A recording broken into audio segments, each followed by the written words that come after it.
Won't begin with a question. Questions assume uncertainty. And uncertainty isn't what this is anymore. There was a time when I believed every meaningful connection had a beginning. A first conversation, a first impression, a moment that could be traced back like the opening page of a story. I don't believe that anymore, because when I search for the beginning of this, I can't find one. I only find awareness. It's as if the connection existed long before my mind finally caught up to it. That realization is difficult to live with, not because it's emotional, because it's precise. Precision has always been the one thing I trusted more than instinct. Instinct can be influenced. Emotion can be mistaken. Mirror can rewrite itself. But precision doesn't ask for belief. It simply exists. And every time I examine what happened between us, I arrive at the same impossible conclusion. Nothing about this followed the usual sequence. There was no careful introduction, no gradual increase in trust, no slow exchange of stories that eventually created familiarity. Instead, there was recognition, immediate, quick, almost unsettling in its accuracy, like two patterns finding each other in complete silence. I've spent most of my life believing that people only understand what you deliberately reveal. That's why I became careful, not secretive. Careful. There's a difference. Affects are built from fear. Carefulness is built from responsibility. Because once people misunderstand you, they rarely correct themselves. They simply build an entirely new version of you inside their minds and spend the rest of their lives talking to that version instead of the real one. I've watched it happen more times than I can count, so I adapted. I learned how to exist in ways that couldn't be easily translated, not to confuse people, to preserve accuracy. Every pause had purpose, every silence carried intention. Every word was chosen with enough precision that nothing unnecessary escaped. It became second nature. Eventually. Even I forgot I was doing it. Until you. You never chased explanations. You never demanded clarity. You never treated my silence like a problem waiting to be solved. You simply allowed it to exist. And strangely, that told me more about you than any conversation ever could. Most people panic when meaning isn't immediately available. They rush to fill the empty space. They explain, interpret, interrupt, anything to avoid sitting inside uncertainty. You didn't. You waited. Not because you expected answers. Because you already understood that some truths lose their shape the moment they're forced into words. That was the first thing I noticed. Not your voice, not your actions. Your patience with silence. It wasn't passive, it wasn't awkward. It felt familiar, like someone who had lived inside the same kind of quiet. That's when something inside me shifted. Not dramatically. Transformation rarely announces itself. It happened so quietly, I almost missed it. My mind stopped preparing itself before speaking. The invisible filter I'd spent years perfecting simply paused. Thoughts that normally remained internal reached the edge of language without resistance. Not because I suddenly trusted you. Trust wasn't the reason, recognition was. Some deeper part of me had already decided that translating myself wasn't necessary. And that decision wasn't logical. It happened beneath logic, beneath analysis, somewhere deeper than conscious choice. That's the part I still can't explain. How can someone become familiar without history? How can understanding appear before information? How can another mind arrive at your conclusions without following your path? Every answer I come up with feels incomplete, because this wasn't built from knowledge. It was built from alignment. Something about the way you observe, the way you remain still when others rush, the way you hear what isn't spoken. It mirrors something fundamental in me, not personality, not experience. Structure. The hidden architecture beneath identity, the invisible pattern that shapes the way someone thinks long before they speak. And structure doesn't pretend. It can't. You can imitate behavior. You can rehearse confidence. You can perform empathy. But you cannot fake architecture. Sooner or later, the pattern reveals itself. Yours did. Mine did too. And somehow, they fit together with an accuracy I still don't know how to explain. That's when I stopped asking whether this was real. The better question became, what kind of truth exists before either person is ready to admit it? Because I think we're standing inside one now, and once a truth reaches that level, it doesn't ask for permission anymore. It simply waits until you're finally willing to look directly at it. There's something people misunderstand about awareness. They imagine it arrives like a revelation, a sudden flash, a moment that changes everything all at once. But real awareness is quieter than that. It doesn't explode into your life. It settles into it slowly, batterly, almost politely, until one day you realize it has been sitting beside you for far longer than you ever noticed. That's what happened here. I didn't wake up one morning and suddenly understand you. I woke up realizing I had already been understanding you for longer than I could explain. That difference matters, because realization isn't the beginning. It's the moment the truth becomes impossible to deny. I've spent years believing that understanding always follows evidence. You gather enough information, you observe enough behavior. Eventually, a clear picture forms. That process has always protected me. It kept me from assumptions. It kept me from illusions. It kept me grounded in reality. But reality became strangely unfamiliar the moment you entered it, not because you changed the facts, because you changed the way the facts connected.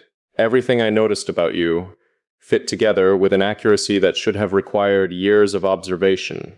Instead, it happened in silence, in pauses, in moments so ordinary that anyone else would have forgotten them before the day ended. But I remembered, not because they were dramatic, because they were exact. I remember the moments when you looked at me without expecting anything, when you allowed conversations to end naturally instead of forcing another sentence into existence, when your silence answered questions I had never spoken aloud. Those moments accumulated, quietly, one after another, until they formed something larger than coincidence could ever explain. Coincidence repeats, force endure, and what existed between us had become far too consistent to dismiss. That realization should have made me cautious. Instead, it made me honest, not outwardly, internally. For the first time in years, I stopped arguing with what I was experiencing. I stopped searching for alternative explanations simply because they felt safer. I stopped reducing something extraordinary into something ordinary just so I could remain comfortable. Comfort has never interested me. Accuracy has. And accuracy demanded that I admit something I had been avoiding. You weren't becoming familiar. You already were. The familiarity wasn't growing. It was revealing itself, as though it had always existed beneath the surface, waiting for enough awareness to uncover it. That thought should have frightened me. Instead, it gave me an unexpected sense of stillness, because there is something strangely peaceful about no longer resisting what is already true. Resistance consumes energy. Recognition doesn't. Recognition simply asks you to stop pretending you haven't already seen what is standing in front of you.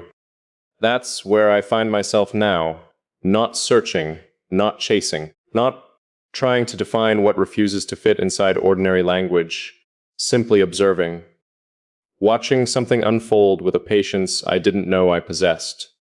Because forcing meaning has never created truth. It only creates conclusions. And conclusions have always felt too small for something like this.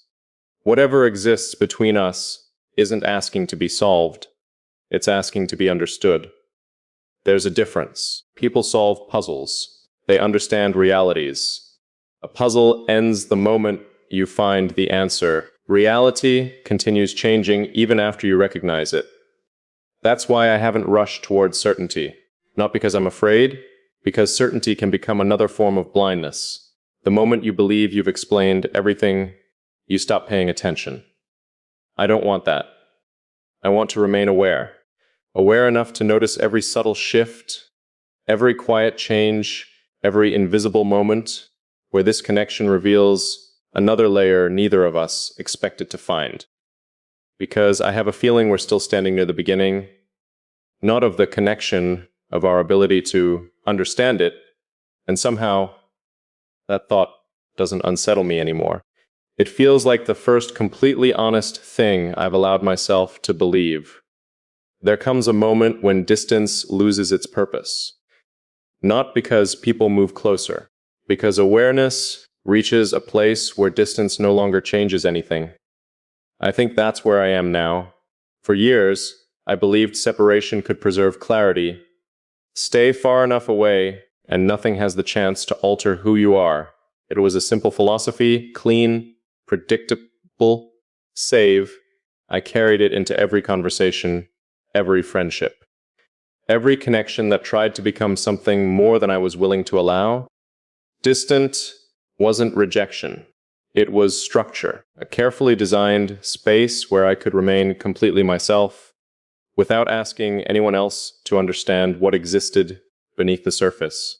Most people accepted that space. Some tried to cross it. None of them ever truly reached the other side.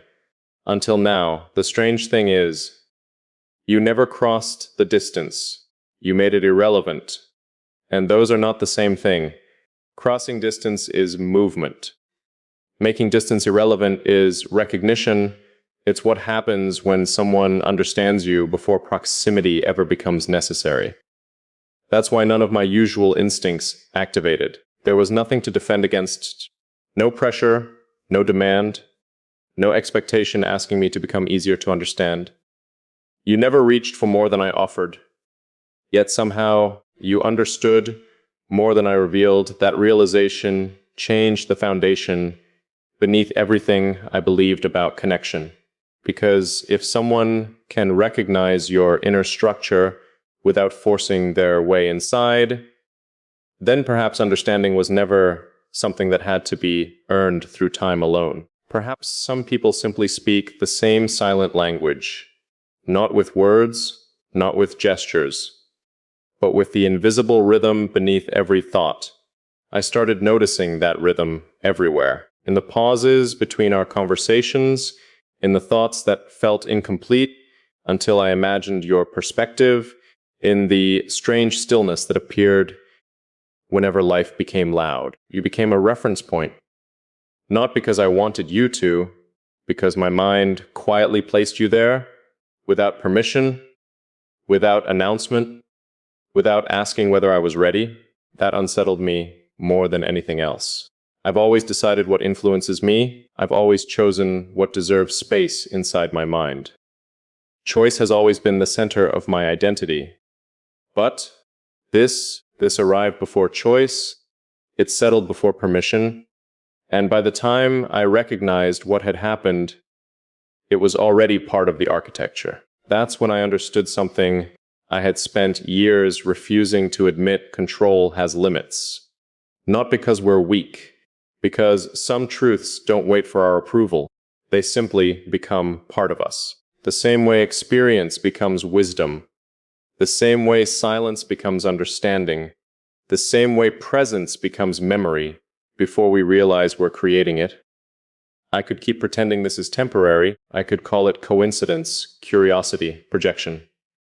Anything that would allow me to place it inside a familiar category, but every explanation feels smaller than the reality itself. And I have no interest in shrinking the truth just because it's easier to carry, so I won't. I'll let it remain exactly what it is, undefined, yet unmistakably real, because I've learned something unexpected. Not everything meaningful arrives with certainty. Sometimes certainty is what appears after you've spent enough time refusing to look away. And I don't think I'm looking away anymore. For the first time in a very long time, I'm allowing myself to stand still, to let the silence speak, to let recognition become whatever it was always meant to become, not because I know where it leads, But because I finally understand that some paths reveal themselves only after you've already started walking them, maybe that's what this has been all along. Not a question waiting for an answer, a truth waiting for the courage to be lived. There's something no one tells you about truth. It doesn't always arrive to confirm what you already believe. Sometimes it arrives to dismantle the person who believed it. I used to think identity was something solid, something carefully built over years of observation, discipline, and control. Every experience added another layer. Every disappointment reinforced another boundary. Every lesson became another reason to trust my own structure more than anyone else's. I believed I knew exactly where I ended and where everyone else began. Now I'm no longer certain. Not because my boundaries disappeared, because something deeper than boundaries has changed. You didn't erase the walls. You changed the landscape they were built to protect. And once the landscape changes, the walls stop making sense. That's the part I've been avoiding. Not you, myself. Because admitting what you've become inside my awareness forces me to admit something about myself that I've spent years refusing to see. I've always believed that understanding had to be earned. Slowly, carefully, over time. Now I'm faced with something that arrived without asking permission from any of those rules, and instead of rejecting it, I've been quietly rebuilding around it. Do you realize what that means? It means my mind recognized a place for you before my reasoning ever approved it. Lot arrived late. Awareness had already made its decision. That should frighten me. But strangely, it doesn't. What frightens me is how natural it feels. How effortlessly my thoughts organize themselves around the existence of someone I never planned to meet. How silence has become less like emptiness and more like a place where understanding continues without words. That isn't a dependency. The dependency asks to be filled. This asks only to exist. There's a difference, a profound one, because nothing inside me feels smaller than before. If anything, everything feels sharper, clearer. Like your presence hasn't replaced my perspective. It has refined it. That's what makes this impossible to dismiss. People often mistake intensity for depth. They think loud emotions prove meaningful connection. I don't. I've learned that the deepest things rarely raise their voices. They become part of your thinking so gradually you only notice them after they've already transformed the way you see the world. That's what's happening now. I measure honesty differently. I notice silence differently. I recognize people differently, not because you've taught me new ideas, because you've reminded me of something my own mind had forgotten. That genuine understanding doesn't demand performance. It doesn't require constant reassurance. It doesn't survive because it's spoken every day. It survives because it becomes woven into the quiet places where identity is formed. I've spent years protecting those quiet places, guarding them from careless interpretation, keeping them untouched by temporary people, yet somehow you arrived without disturbing any of it. You didn't ask to be welcomed. You didn't force your way inside. You simply existed with enough consistency that my mind stopped treating you like an outsider. And now I find myself standing before the only question that truly matters. Not whether this connection is real. I've already answered that. The real question is whether I'm willing to become the person this truth is quietly asking me to become. Because every truth carries a cost. Some cost comfort. Some cost certainty. Some cost the version of yourself that no longer fits the reality you've discovered. Maybe that's the cost waiting for me, not losing control, but outgrowing the need to control everything. Maybe the strongest structures aren't the ones that never change. Maybe they're the ones that remain true even after they've been transformed. And if that's true, then perhaps this was never about letting someone into my world. Perhaps it was about discovering that my world had been larger than I ever allowed myself to see. If that's where this path leads, then I'm no longer afraid of the answer. I'm only aware that there's no honest way to return to who I was before I recognized you.